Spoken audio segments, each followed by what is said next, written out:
Smart but sparse changes keep the Pixel 10 Pro XL among the top Android phones. It remains underpowered for tasks like gaming, but that doesn't matter if your focus is on the still excellent cameras, super bright display, or AI features. Just be aware that to get the most out of those features, you will have to wait for updates or for Google's tools to get to grips with your data. The Google Pixel 10 Pro XL is named in part after its size, but to get to grips with how good a phone it is, it would be wrong to focus on physical qualities alone. It is easy to point to things like the phone's incredibly bright display or its versatile cameras as major selling points. But this is a phone where the true value lies beyond the specs list. There are, in typical Google fashion, lots of AI features to play around with, features with a wide range of applications and utility. It's just a pity that Google seems to have learned some bad habits from Apple in not having all its features ready for launch day. Plus, Google flagship phones' inherent weakness in terms of power remains, even if battery life has improved. As the final big Android phone launch expect this year, I have been testing the Pixel 10 Pro XL against its main competition and also the latest iPhone just in case you are considering switching to or from an Apple phone. It's resulted in some of the most interesting phone comparisons of 2025 and I am thrilled to be able to take you through them. You might be surprised to hear that the Pixel 10 Pro XL's camera are identical to the Pixel 9 Pro XL's, at least on paper. The 50 megapixel main, 48 megapixel ultra-wide, 48 megapixel 5x telephoto, and 42 megapixel selfie cameras are unchanged from the 2024 model, as all the upgrades are located on the softer side. Here we can see some camera samples of the Google Pixel 10 Pro XL. Let's kick off the comparisons with main camera shot of a cottage. We see the first evidence of the Pixel 10 Pro XL's apparent default processing priority, balancing the brightness of all colors in the shot. This is perhaps why the Pixel shot is much warmer, with the Galaxy S25 Ultra's image being cooler and brighter. Against the iPhone 16 Pro Max, the Pixel 10 Pro XL also looks less bright but punches up the colors in return. The trees in the background in this view across a park are much easier to make out in the Google photo. And how does it compare against the outgoing Pixel 9 Pro XL? This photo of disused telephone box shows that the Pixel 10 Pro XL gives slightly stronger colors on the blue end of the spectrum, but is otherwise identical to the Pixel 9 Pro XL's image. In the night mode, with our subject being mini bottle of Henderson's relish, we see the Pixel 10 Pro XL struggle to capture the light compared to the Galaxy S25 Ultra, but the Pixel does have less of a red color caused by the curtains in the room than the S25 Ultra, which could be an advantage in some cases. Switching to the ultra-wide cameras and looking over a small stream in a wood, the Pixel's image pales compared to the S25 Ultra's far brighter shot. This is likely as a result of the Pixel's relatively small sensor not capturing as much light and the post-processing not being able to do enough to compensate.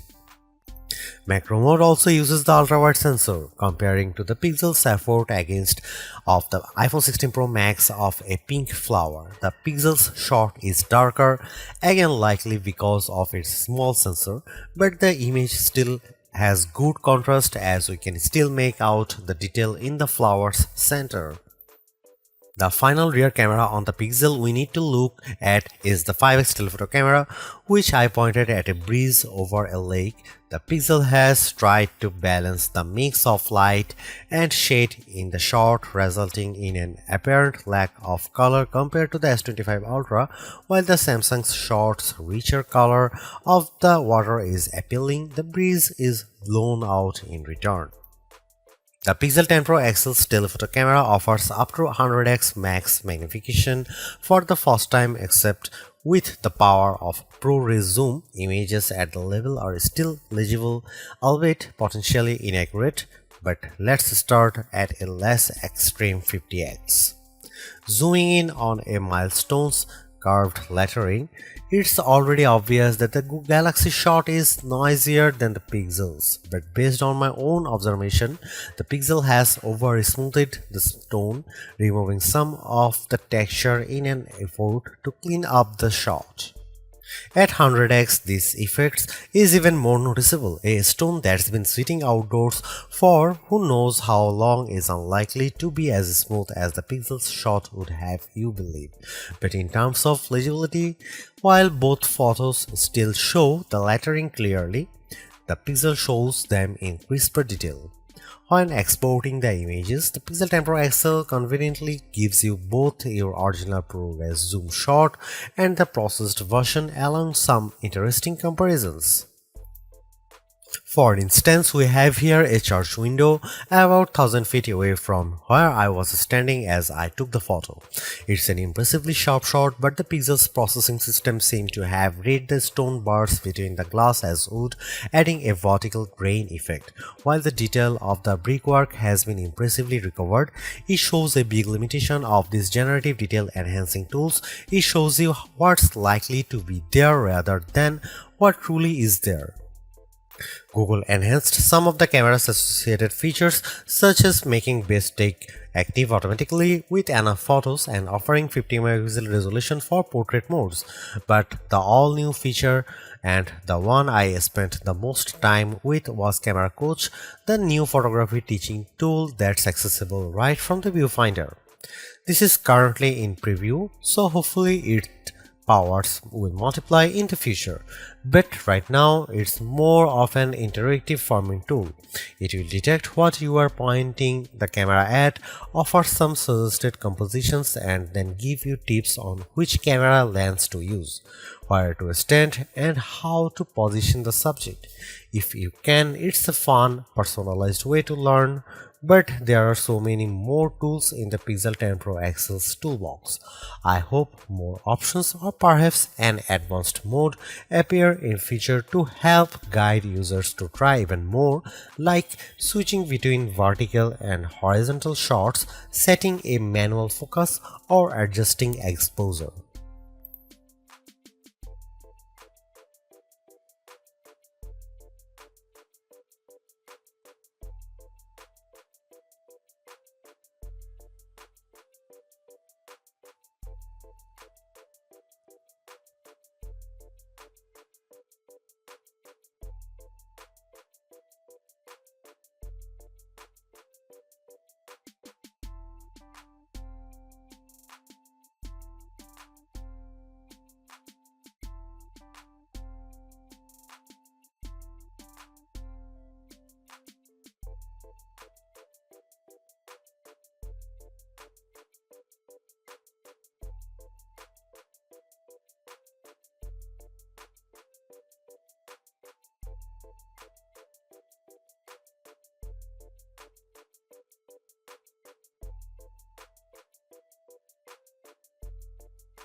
Google's made a few but effective upgrades to the Pixel 10 Pro XL.